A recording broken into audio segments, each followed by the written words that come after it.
নমস্কার বন্ধুরা, আমি নন্দা মুখার্জি রায়চৌধুরী। আবার চিকেনের একটা রেসিপি নিয়ে আপনাদের সামনে চলে এলাম।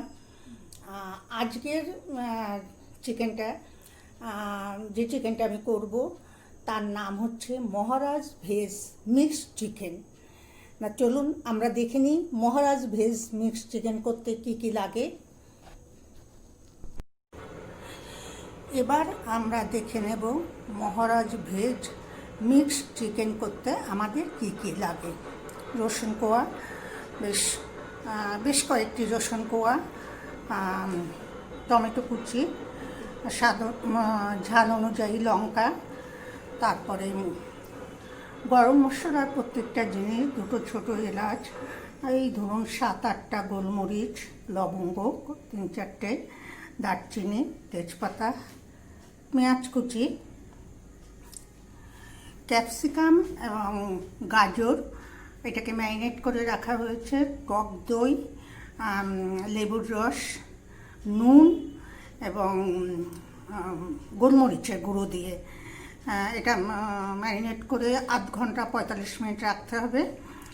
আর চিকেনটা হাড় সমেত, হাত ছাড়া যে কোনো তাই নিতে পারেন আপনারা।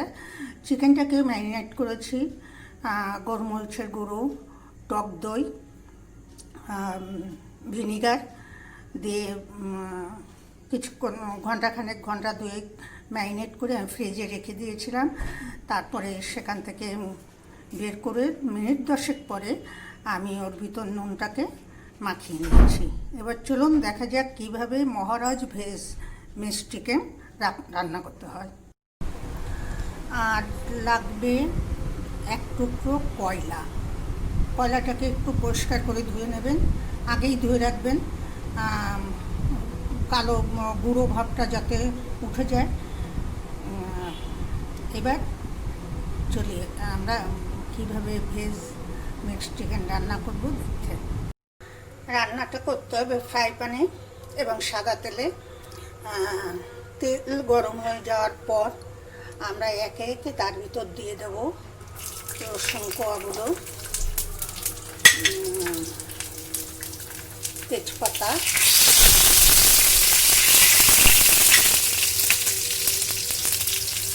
গোলমরিচ, লবঙ্গ, দারচিনি, ছোটো এলাচ। একটু সময় আমরা এটা নাড়াচাড়া করে নেব।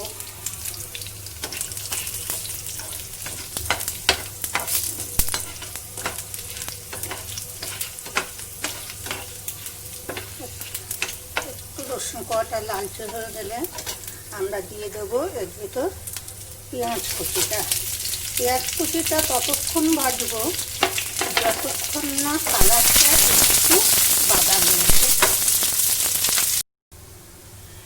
এইভাবে পেঁয়াজটাকে ভেজে নিয়ে আমরা মিক্সিনে পেস্ট করে নেব।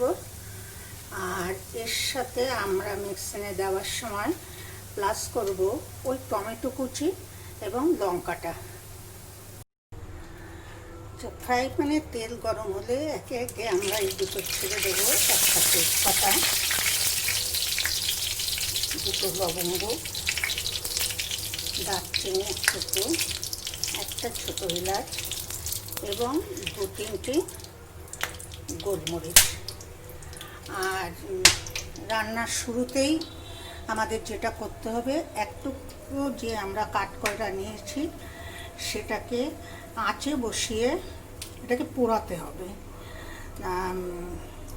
আপনি যে ওভেনটায় রান্না করছেন টুকরোটা যদি ছোট হয় আপনি সেই ওভেনেই বসে করতে পারেন। আমার কয়লার টুকরোটা একটু বড়, তাই আমি অন্য ওভেনে দিয়ে দিয়েছি। এটাকে পোড়াতে হবে। আচ্ছা, এরপরে আমি এর ভিতর দিয়ে দেব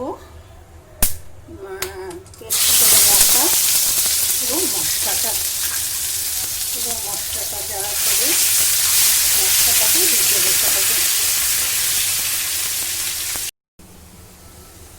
মিনিট খানেক নাড়াচাড়া করে এরকম একটু কালারটা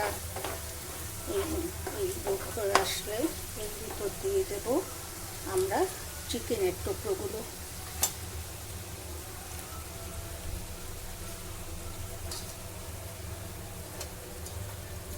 চিকেনের টুকরোগুলো দিয়ে এইবার আমরা এটাকে আঁচটা কমিয়ে দিয়ে মাংসটা সেদ্ধ হওয়ার পর্যন্ত নাড়িয়ে চাড়িয়ে যাব। ঢাকা দিয়ে দিতে হবে, দিলে একটু তাড়াতাড়ি সিদ্ধ হবে। আলাদা একটা ফ্রাই প্যান চাপিয়ে সামান্য সাদা তেল দিয়ে এবার এই গাজর এবং ক্যাপসিকামটা একটু তেলের পরে জেনে গেলে সেদ্ধ হওয়া পর্যন্ত কাঁচা ভাতটা হয়ে যাবে আর কি, একটু নাড়াচাড়া করে নিতে হবে।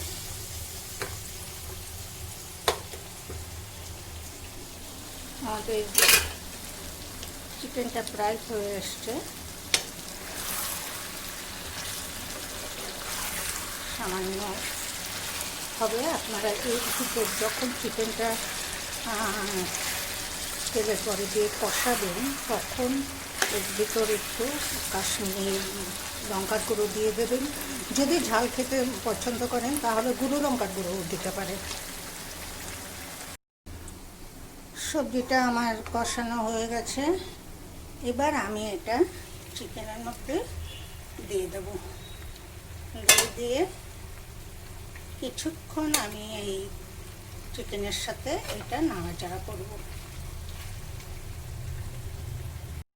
তৈরি হয়ে গেল আমাদের মহারাজ ভেজ মিক্সড চিকেন। এইভাবে চিকেনটা হয়ে যাওয়ার পর আমরা ওই কয়লার টুকরোটাকে একটা বাটিতে করে শাঁসি দিয়ে ধরে মাংসটা ভিতরে একটু ফাঁকা করে বসিয়ে দেব এবং এই অবস্থায় এমন একটা পাত্র দিয়ে ঢাকা দিয়ে দেব যাতে এই কয়লার বা এই গরমটা বেরিয়ে যেতে বাইরে না পারে। কয়লার দিয়ে একটা ধোঁয়া, একটা গন্ধ, ওটা বাইরে বেরিয়ে যেতে না পারে। মিনিট 10 ওইভাবে কয়লাটা দিয়ে ঢেকে রাখার পর আমরা কয়লাটা সরিয়ে চিকেনটাকে বাইরে নিয়ে নেব। আপনারা যদি বড় ক্যাসেরল থাকে তাহলে ক্যাসেরলের ভিতরেও রাখতে পারেন। এখন পুরোপুরি পরিবেশনের জন্য আমাদের মহারাজ ভেজ মিক্সড চিকেন রেডি। এটা ভাত, রুটি, লুচি, পরোটা সব কিছুর সাথে খাওয়া যাবে। ধন্যবাদ।